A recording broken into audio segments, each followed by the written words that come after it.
Con agradecimiento a nuestra audiencia, a usted, por acompañarnos cada semana. Hoy presentamos la edición número 100 de Razón de Estado. Este es nuestro programa especial y tengo el privilegio de presentarles al equipo de Fundación Libertad y Desarrollo. Dafne Posadas, directora de Estudios Internacionales de esta casa, es licenciada en Relaciones Internacionales con especialización en Comercio Exterior, cum laude. Alejandra Martínez, directora de Estudios Latinoamericanos, es licenciada en Historia con especialización en Economía. Edgar Ortiz, director del área legal de nuestra fundación, es licenciado en Derecho con maestría en Economía y es profesor universitario. Philip Chicola, director del área política, es licenciado en Ciencias Políticas summa cum laude, tiene una maestría en Finanzas y es profesor universitario. Luis Miguel Reyes, director del área social, es licenciado en Comunicación con 2 maestrías, una en Desarrollo y otra en Gestión Pública y Liderazgo. Es profesor universitario. Paul Bodeo, director ejecutivo de nuestra fundación, es licenciado en Economía magna cum laude y tiene una maestría en Economía de la Universidad Católica de Chile y también es profesor universitario de macro y microeconomía. También saludamos con cariño y agradecimiento a Laisa Palomo y a Jesús María Alvarado, quienes hasta hace poco fueron miembros de este extraordinario equipo. Bienvenidos a la edición número 100 de Razón de Estado. Para esta entrevista les pediré respuestas muy cortas porque no tendremos tiempo para más. Su capacidad de síntesis será clave para lograr el objetivo de provocar a nuestra audiencia con temas que consideramos de gran relevancia para nuestro país. Paul, las economías de Guatemala, de Centroamérica y del mundo quedarán devastadas después de la pandemia. Como economista, ¿qué 5 medidas o políticas públicas concretas recomendarías para reactivar las economías y lograr impacto social lo antes posible? En primer lugar, creo que es importante hacer un estímulo fiscal bastante fuerte para las empresas para que se puedan recuperar de las pérdidas de los últimos 5 meses y que puedan comenzar a generar empleo. En segundo lugar, es importante desarrollar un plan ambicioso de infraestructura y de eficiencia logística para que nuestras exportaciones puedan competir a nivel mundial. En tercer lugar, es importante desarrollar zonas de libre comercio, zonas de desarrollo industrial para que podamos imitar lo que en su momento hizo Asia y que les permitió salir del subdesarrollo económico. En cuarto lugar, es importante poder impulsar nuevamente el tema de la integración económica porque varios estudios indican que si nos logramos consolidar como un único bloque económico, lograríamos un crecimiento entre 3 y 5% más de lo que actualmente tenemos. Y en último lugar, es importante que los gobiernos puedan consolidar sus sistemas de salud y de educación para poder enfrentar los desafíos del siglo XXI que incluyen pandemias y crisis económicas. Sin duda. La integración económica de Centroamérica es un desafío extraordinario y sería una gran oportunidad. Luis Miguel, ¿cuál será el impacto social que dejará la pandemia? ¿Cuál debe ser la respuesta de las élites?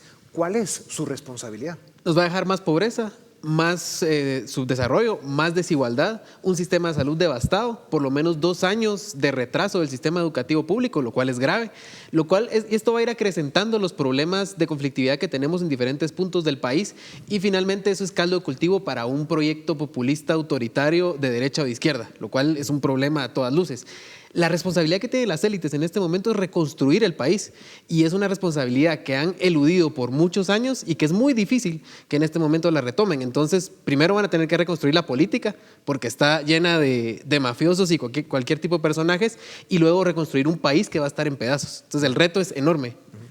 Philip, para reconstruir la política, como dice Luis Miguel, se asume que alguien que estudió ciencia política, como es tu caso, tiene la intención de participar en política, pero nuestra realidad, ya la describía Luis Miguel, aunque estemos en pandemia, es que la clase política dominante continúa con su plan de mantener capturada la democracia. Son mafias criminales que pasan encima de todos y de todo por mantener un sistema creado desde la corrupción y para la corrupción e intentan consolidar la captura criminal del Estado. ¿Qué pasa con las aspiraciones de líderes jóvenes, idealistas que quieren participar en política, pero se encuentran con esta realidad? Es que yo creo que una gran parte de estudiantes de ciencia política en algún momento aspiran a optar por un cargo público.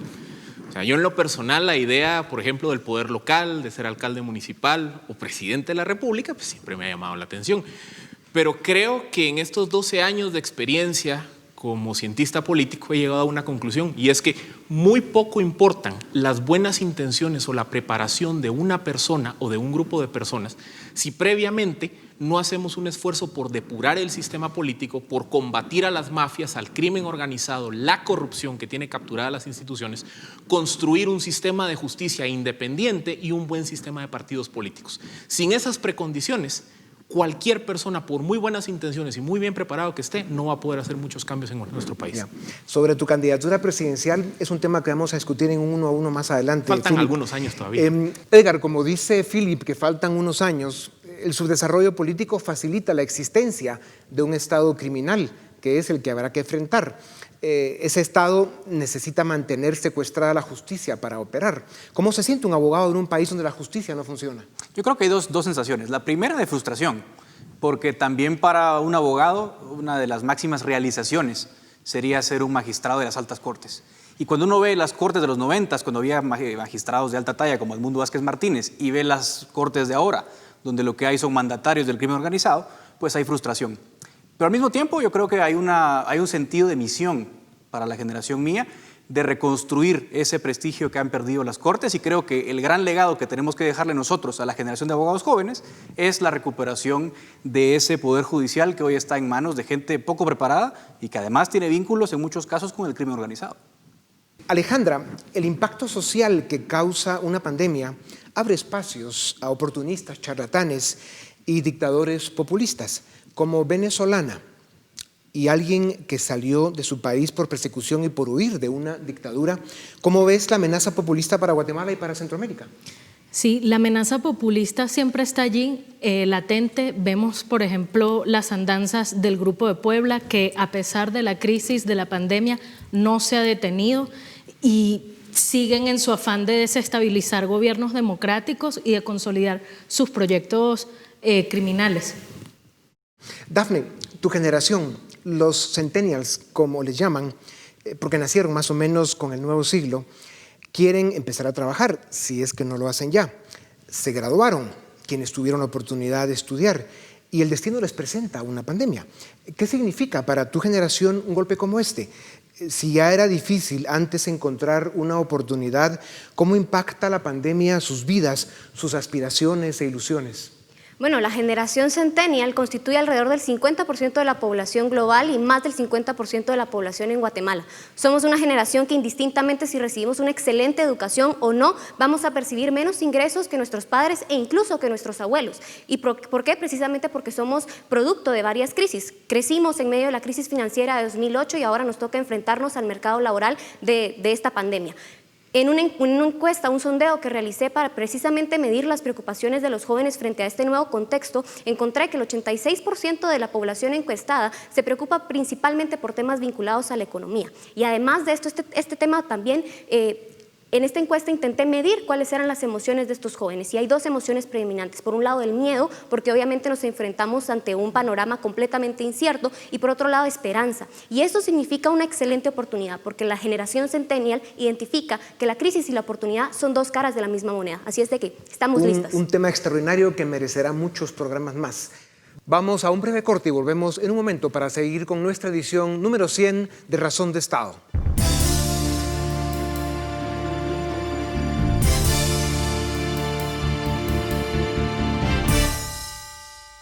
Bienvenidos, seguimos en nuestro programa edición número 100 de Razón de Estado. Paul, has trabajado desde hace años en el diagnóstico de la realidad de nuestro país y de la región. Desde esta fundación trabajas en la propuesta de un modelo de desarrollo tomando en cuenta las fuerzas vivas del país. ¿Por qué cuesta tanto alcanzar un consenso mínimo suficiente sobre el modelo de desarrollo que necesitamos? Yo creo que son tres factores. Uno es que tenemos una sociedad muy poco pragmática, es una sociedad que adopta posiciones rígidas, intransigentes, con ideas que muchas veces son del siglo XIX y que no toman en cuenta el éxito del modelo asiático que en los últimos 60 años prácticamente logró sacar de la pobreza a millones de personas. En segundo lugar, creo que tenemos unas élites que lamentablemente son demasiado conformistas y autocomplacientes y piensan que con un 4% de crecimiento este país va a avanzar, lo cual es totalmente falso. Tenemos décadas en las cuales la pobreza ha afectado al más del 50% de la población en Guatemala y sin embargo pensamos que vamos bien. No podemos estar satisfechos con esa situación. Y en tercer lugar, lamentablemente tenemos un sistema político que es completamente al servicio de la corrupción, como muy bien ustedes decían, y entonces básicamente lo que hace es que no es capaz de generar un modelo de desarrollo de éxito para el país porque está básicamente concentrado en la corrupción. ¿Qué necesitamos? Necesitamos una sociedad más pragmática, con ideas revolucionarias, necesitamos unas élites más comprometidas y necesitamos básicamente componer nuestro sistema político. Luis Miguel, con lo fácil que es descubrir, aceptar, identificar el éxito que han tenido las naciones que han alcanzado un nivel de desarrollo para su gente, uno se pregunta en estas geografías, ¿somos una sociedad venida a menos? Nuestra incapacidad para alcanzar acuerdos y unir esfuerzos sobre un modelo de desarrollo por razones ideológicas o delincuenciales nos han convertido en una sociedad polarizada donde la descalificación, el prejuicio, la difamación y muchas veces el insulto marcan la dinámica de nuestra vida. ¿En qué estamos fallando? ¿Cuánto más se complica este fenómeno por el mal manejo de las redes sociales? Por ejemplo, tenemos tanta frustración por la falta de oportunidades y de desarrollo para el país que así lo manifestamos. ¿Cuánto más complica este fenómeno la miopía de las élites? Yo creo que llegamos al 85 con la idea que queríamos democracia y que nos gustaba la democracia, pero jamás entendimos qué significaba la democracia. Y en ese sentido, vivimos en un país en donde queremos que se diga lo que nosotros queremos escuchar solo lo que nos gusta, ¿verdad? Y no sabemos realmente qué es vivir en democracia, y eso nos ha faltado. Y las élites contribuyen mucho a esto porque en diferentes espacios, redes sociales, en las mismas clases de las universidades, infectan a los jóvenes o a las nuevas generaciones con estas ideas, con los prejuicios y las ideas que traían desde la Guerra Fría o de los años del conflicto armado en Guatemala. Entonces, no dejan que los jóvenes también entiendan otras ideas nuevas de convivir y de generar sociedad y de crear, digamos, de reunirse y de hablar, que es lo que necesitamos. Entonces, al final de cuentas, las redes sociales solo son un reflejo de lo que pasa en la sociedad, ¿verdad? Solo que el problema es que como son anónimas, ¿verdad? Y le dan a la gente como esa seguridad de estar detrás de una pantalla, pues la gente se desata aún más, ¿verdad? Y se pone todavía más agresiva, ¿verdad? Y ese solo es un problema. Pero al final yo creo que lo que necesitamos es aprender a vivir realmente en democracia y que la democracia necesita diversidad de voces. Sí. Es una pena la falta de ignorancia y el hecho de que las redes sociales se usen para hacer garabatos de baño público. Philip, eres gringo, cucurucho, hiciste el servicio militar en Estados Unidos, tienes 2 anillos del sistema del Super Bowl por hacer modelos matemáticos, análisis estadísticos y escenarios. Un honor al que pocos acceden, dicho sea de paso. Has desarrollado capacidad para hacer mapas estratégicos y escenarios y muchos se preguntan si tienes aspiraciones políticas en Guatemala o en Estados Unidos, que ya algo nos empezaste a decir. En ese marco de complejidad te pregunto, ¿cuál es el grado de complejidad del mapa político de Guatemala? Bueno, es que yo creo que un mapa político implica entender cuáles son los actores relevantes, sus intereses y sobre todo qué incentivos tiene el sistema sobre ellos. Un mapa político nos permite entonces identificar quiénes son los actores que tienen algún tipo de interés en una temática particular. Y sobre eso podemos proyectar escenarios de qué puede ocurrir o qué no puede ocurrir. Por ejemplo, Guatemala es un país en donde históricamente sector privado, militares, el gremio profesional, de los abogados, sociedad civil, han ejercido mucho poder político. Pero sobre ello se posa también el crimen organizado y los actores de la corrupción. Un mapa no solo nos permite proyectar escenarios, sino nos sirve también como una herramienta de denuncia. Por ejemplo, con un mapa político yo puedo identificar que un personaje como Sandra Torres, tan nefasto en la historia del país, tiene un interés por capturar las cortes para generarse impunidad y tomar control del Tribunal Supremo Electoral para mantenerse en la contienda política. Para eso nos sirven los mapas, para proyectar qué puede y qué no puede ocurrir y sobre todo para tener un instrumento que nos permita denunciar a esos poderes oscuros que tratan de mantener el sistema de la corrupción y para la corrupción. Ya. Edgar, hablando de Sandra Torres y personajes como ella, Guatemala vive con los síntomas permanentes de otra pandemia, la corrupción y el drama de un Estado capturado por el crimen organizado. ¿Cómo encajan para la vida sana de una democracia ciertos síntomas mortíferos como la protección de ciertas cortes a ciertos criminales o la escogencia de autoridades de las Cortes por criminales conocidos, o el hecho de que 2 miembros del Tribunal Electoral de forma impune devuelvan el partido UNE a Sandra Torres, una criminal encarcelada e imputada de múltiples delitos, o la guerra de las Cortes que estamos presenciando porque, entre otras cosas, quieren sacar del gobierno al vicepresidente de la República porque les es molesto para sus planes. ¿No son estos los síntomas de una democracia moribunda? Absolutamente. Yo creo que no es por el sesgo que yo soy abogado, pero creo que el Poder Judicial es muy importante en una democracia, porque al fin y al cabo es el poder que le pone frenos a los organismos políticos, ¿no? Entonces, lo que estamos viendo es una constante, paulatina, pero ininterrumpida invasión y captura de los órganos de justicia, que incluyen Tribunal Supremo Electoral, Corte Suprema de Justicia. La Corte de Constitucionalidad, con todas sus críticas, no ha logrado ser, digamos, objeto de esa captura. Y lo que quizás no logran visualizar los actores en Guatemala es que capturar el Poder Judicial es prácticamente el primer paso para pasar a un régimen autoritario, porque ya los autoritarismos no son como en el pasado, ya no son una bota militar la que destruye el sistema democrático nominal, sino que simplemente basta con controlar todos los espacios de control y fiscalización para consolidar una dictadura. Y solo pongo 2 o 3 ejemplos: Honduras, Nicaragua y Venezuela. Así han empezado y así han terminado su democracia, cuando los poderes políticos y el crimen organizado han capturado también las cortes y han logrado garantizar esa impunidad, y han también conseguido atropellar todos aquellos órganos de control político y democrático. Sí.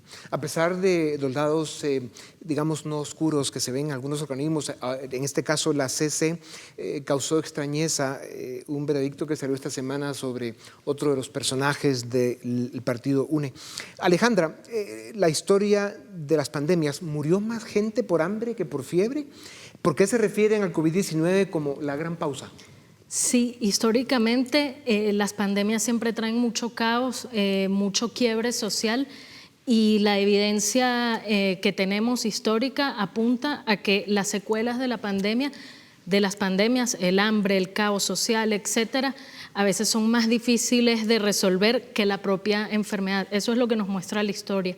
Lo de la gran pausa es interesante porque es el nombre con el que ya se están refiriendo varios intelectuales a este extraño experimento que estamos viviendo en 2020, de los encierros generalizados a toda la sociedad, de personas que no tienen el virus, que no están enfermas, pero sin embargo ya tenemos 5 meses básicamente en una especie de prisión domiciliaria.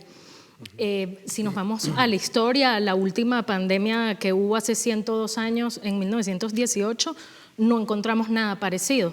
Lo que vemos es en la prensa indicaciones de higiene, y sí, durante unos momentos de unos picos de alto contagio sí se llegaron a cerrar ciertos espacios públicos, pero de ninguna manera este experimento macabro que estamos viviendo en todo el mundo. Sí, cada vez hay más consenso de que hubo una sobrereacción casi global y fueron las excepciones los que dejaron a sus ciudadanos en libertad, como debió haber sido, y simplemente recomendaron pues eso, ¿no? Libertad con responsabilidad. Dafne, dicen que tu generación, los nacidos con el nuevo siglo, vienen a corregir las debilidades, la indiferencia, la superficialidad y la falta de liderazgo de los millennials. Aquí vamos a tener un grupo de gente protestando, pero ellos son excepción, lo voy a aclarar de una vez.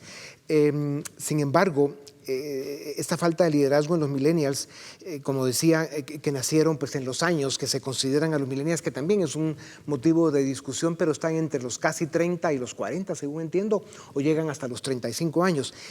Cuéntanos, ¿es cierto que traen ustedes los centennials, los que nacieron alrededor del inicio de este siglo, que se consideran mejores que la generación anterior? Yo creo que cada generación tiene sus luces y sus sombras. Hay generaciones que obviamente les toca asumir retos más grandes con un mayor grado de responsabilidad. El caso, por ejemplo, que nos mencionaba Alejandra, esa generación que le tocó asumir la responsabilidad de la gripe española, también le tocó vivir la Primera y Segunda Guerra Mundial. Y creo que ahora nosotros, la generación Z, también nos enfrentamos a tremendos retos.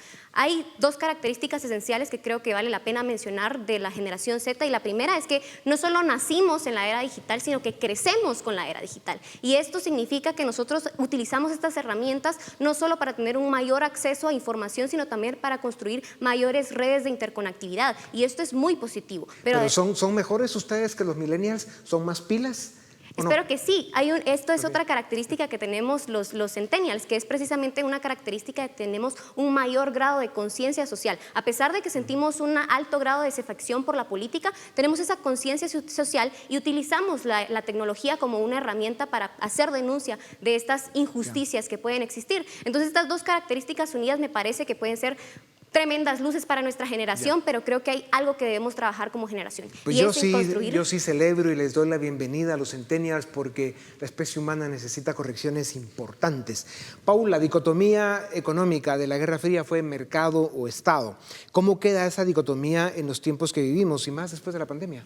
Bueno, yo creo que hay que decir que ningún país se ha desarrollado sin un rol importante del Estado como protector de la propiedad privada, como impulsor de planes de largo plazo, como garantizador de la certeza jurídica. El Estado juega un rol importante en el desarrollo de un país. Y luego, también hay que decir, no puede haber desarrollo si no tenemos mercado. Son las empresas las que crean riqueza, son las empresas las que crean puestos de trabajo.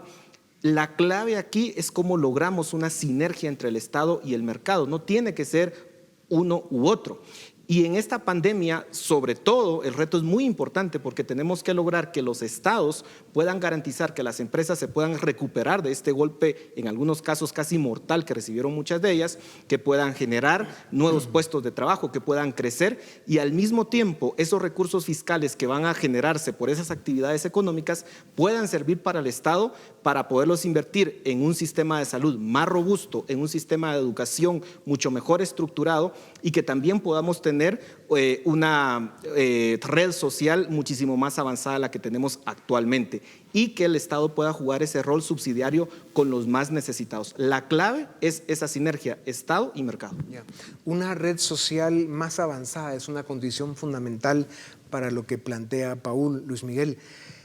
Sin embargo, por ejemplo, tu apoyo a la CICIG y a la lucha contra la corrupción te hizo ganar la etiqueta de izquierdista o chairo, como también les dicen o nos dicen.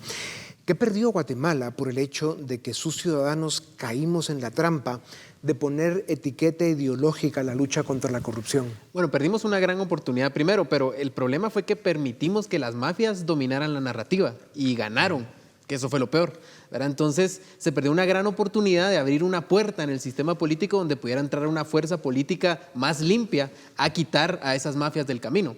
El problema es que, digamos, para las mafias fue muy conveniente despertar esos fantasmas ideológicos del pasado, esos rencores, esos odios que se tenían y utilizarlos en su favor. Y hoy los utilizan para cualquier tema, no solo para la lucha contra la corrupción, sino que hablan de la CC y utilizan la polarización ideológica. Hablan del IX, utilizan la polarización ideológica. Entonces ya se convirtió ahora en el una... vicepresidente. Claro, también, ahora ya el vicepresidente, que era un vicepresidente que, digamos, venía del sector privado y ahora resulta que es chairo o que es de izquierda porque puso un amparo para librarse de una denuncia espuria. Entonces aquí hay un problema serio de que ya es una muletilla constante el estar utilizando esos rencores ideológicos del pasado para quitar del camino la discusión real que debería haber entre la sociedad civil. Una tragedia. Por eso es tan importante el tema de los mapas estratégicos, Philip. ¿Por qué es importante elaborarlos y hacer escenarios políticos? ¿Cuál es el objetivo? Además de que ayudan, y ya lo decías, a entender la política, sirven para identificar y exponer criminales y mafias que la usan como medio para sus fines. Danos un ejemplo de lo que es un mapa político. Por ejemplo, hablábamos que un mapa político implica identificar actores y sus intereses. Si quisiéramos hacer un mapa político de la elección de Cortes, nos damos cuenta que los presos, personajes de alto poder acusados de casos de corrupción, tienen el interés de cooptar las Cortes para agenciarse impunidad. Que muchos políticos que hoy están, sobre todo en el Congreso de la República, tienen el interés de tomar control de las Cortes para participar de la corrupción y no tener que ser perseguidos el día de mañana.